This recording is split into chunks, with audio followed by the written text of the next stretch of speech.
Labas na nga natin mga bago nating pet at enclosure dito sa page. Masyado na matagal na iipit hindi na updated. Let's go! So kung natatandaan nyo nung day 2 ng National Reptile Competition, meron tayong inuwing bagong pet, di ba? Eto na yun mga lodi, isang napakagandang corn snake.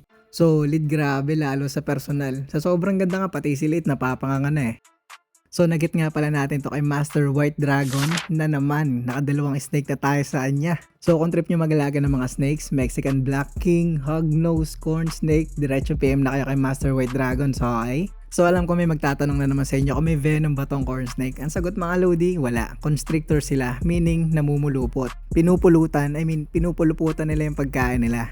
Mukhang maganda-ganda yung takedown nito, pero tsaka na, kakashed lang halos Anyways, lagay na natin siya sa enclosure kasi medyo may kakulitan So dito nga pala natin siya ilalagay sa enclosure na to. Ito naman yung nauwi natin ng day 3 and this is from Master Gecko Pub. Solid complete setup na agad. Magaganda rin yung ventilation niya, meron pa dito sa likod bukod dun sa gilid. Tapos may ilaw pa yan sa taas Saan ka pa, di ba? Pati background, hindi tinipid Talaga naman, ibang klase tumirada.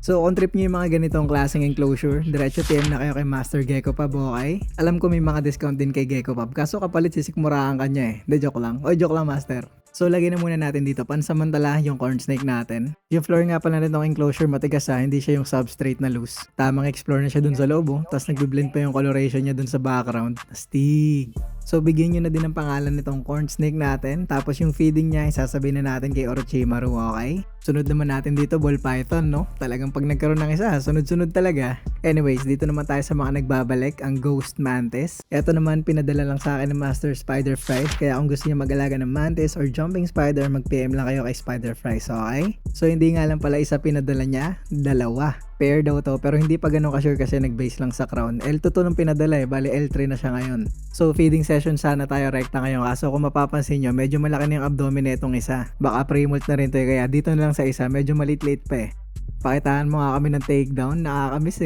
Yun, tinitigan agad, nagwawala yung dubi Bang, sarap mo talaga panoorin. Pero alam nyo kung ano mas masarap dyan? Yung naka-timelapse sila habang kumakain, habang inuubos nila yung pagkain nila. Very satisfying panoorin yon. Kaso hindi natin magagawa ngayon sa mga susunod na kasi ang init sa taas.